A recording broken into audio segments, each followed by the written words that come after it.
you worship God to say, okay, God, you are God, but He's already God. Your worship is not going to change that. So why do you think people need to worship God? Yeah, that's a good one. I love what you shared because, worship is about love, and love gives, right? Like love doesn't take, love gives, right? And so I think that would lead into the next question, right? Because God doesn't need us. He doesn't really need anything from us. He doesn't need affirmation to be like, oh yeah, I need to feel good about myself today. Please praise me. Please tell me who I am. He doesn't need that. But like you said, there was a point when I would start dancing in worship. And I'm not a natural dancer. Oh, sorry. I'm not a natural dancer. It doesn't come easily to me, and I don't feel very comfortable doing it in public. At least I never used to. But just doing that unto God came from such a pure place of love, not being bothered about anyone else. And that intimate giving, I think, is what worship is about. And so we don't need to worship God. He didn't need to come and save us. But love does things that, there's no frame of reference or understanding for. I think that's what I would say, at least, about that.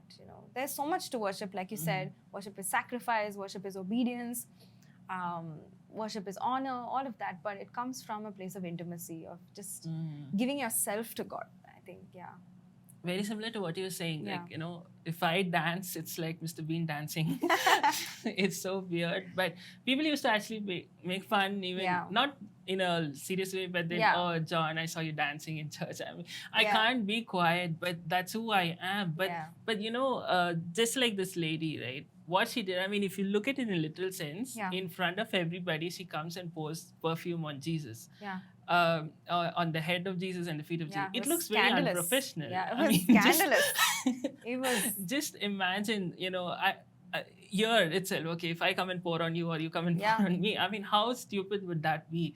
But that's where we realize, like you said, God is not looking for just trying to be professional or diplomatic, but intimate before Him. You don't have to worry about other people, but just and also I remember in John 11 also, it's only when one of the sisters comes and worships Jesus says, okay, come on, let's go and raise Lazarus back to life.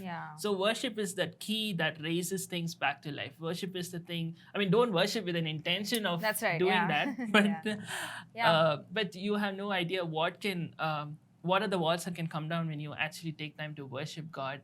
Hey, I hope you were blessed by this video, and I really encourage you to subscribe to this channel to get more such content which will bless you, edify you, and help you live the life that God has for you as well. I also encourage you to check out my daily podcast, Fuel for the Soul with John Giftah.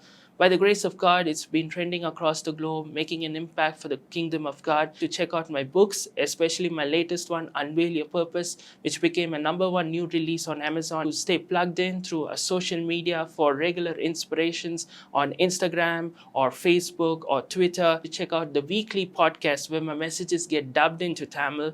You can get more details at www.johngiftah.com.